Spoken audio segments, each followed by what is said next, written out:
one of the basic points that we are going to get into this point is that our understanding towards symbolism, approaching from that your desire to learn more, you want to find out more and more constantly, is questionable at this point. The reason why that is questionable is because there are a lot of aggression is taking place. Aggression not in the sense of that you are angry, you keep on losing temper, but aggression in the sense of fundamental obstacle that when you get really angry, your eyes get a bloodshot and you can't see your vision properly, or your voice begins to stutter, you can't speak properly, and you begin to become mean, vegetable. That's the kind of aggression that we're talking about.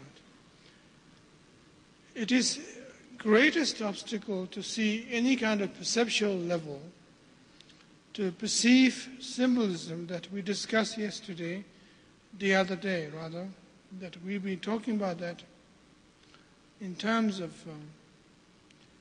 if you really see the city of Boulder, if you really see the mountains of Boulder, and if you really see the skies of Boulder,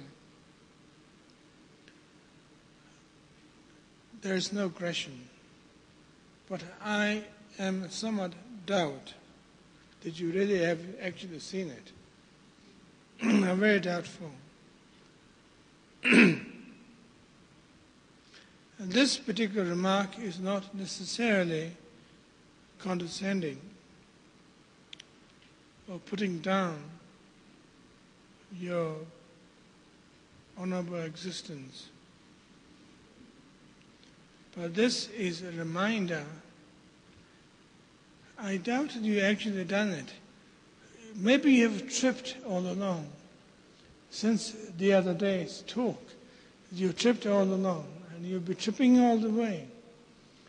And maybe you haven't got anything together to experience what you should experience, supposed to experience. That's quite highly possible. It is possible because there's aggression, it's very powerful. As far as aggression is concerned, a sense of projecting towards an object that you want something and great desires to grasp, recapture a certain particular experiences. And when that experience is captured properly, as a spider does to its flies, and then you can actually clutch to it and suck its blood. And then have some sense of easiness and refreshness taking place. And that is a big question, a big problem that we have. And the definition of a Dharma art, as well as iconographical setup as far as concerned, a Dharma art is referred to as personal experience of non-aggression. The aggression acts as a big veil to see the precisions and preciseness of the functions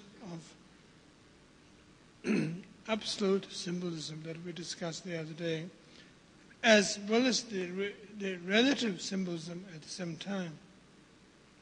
At this point,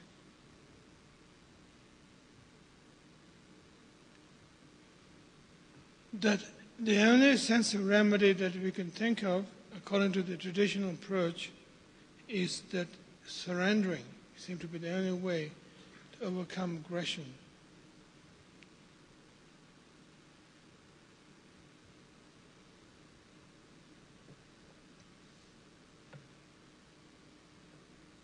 Surrendering in this point of view is not so much that you reduce yourself as a child, jumping on somebody's lap,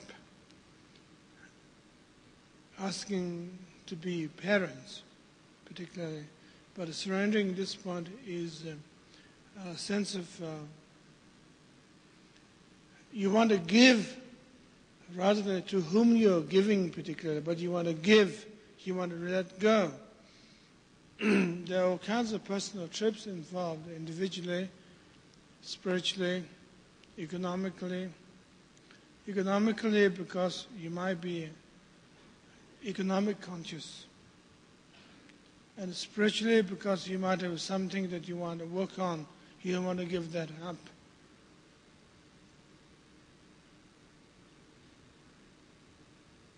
And so forth. There are a lot of holding back on us, which makes us more blind when we have a holding back involved, which is aggression.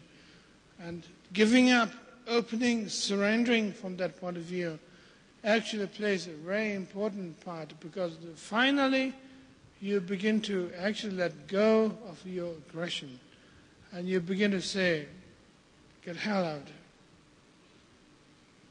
You're allowed to give, open, take some leap.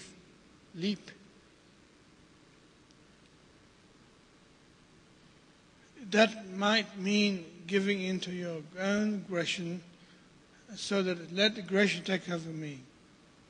But I couldn't care less. Or you have some kind of faith and trust in some kind of basic truth that comes from the lineage, which actually speaks the truth of non-aggression at the same time. It depends on the level of your understanding of the whole thing.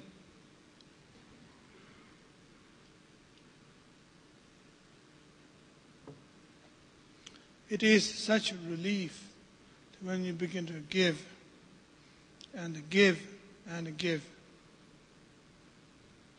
And this point of giving from a point of view of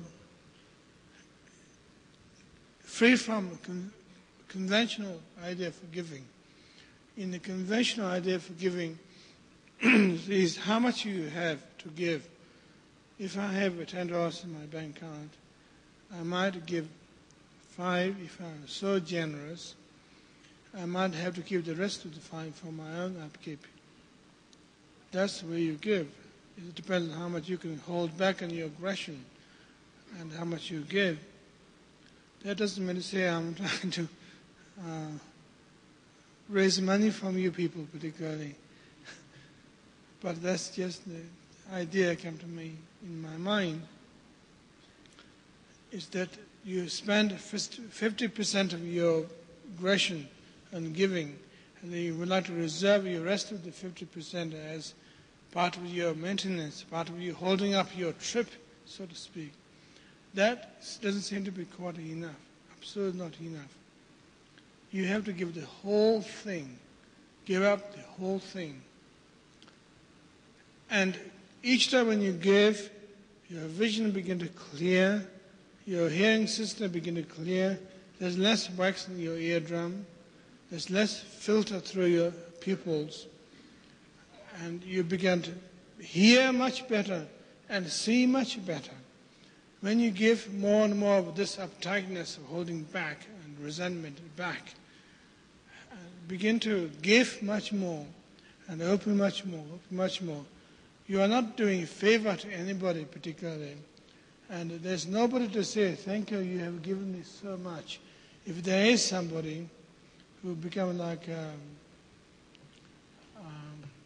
country person who say, thank you for giving money to our church,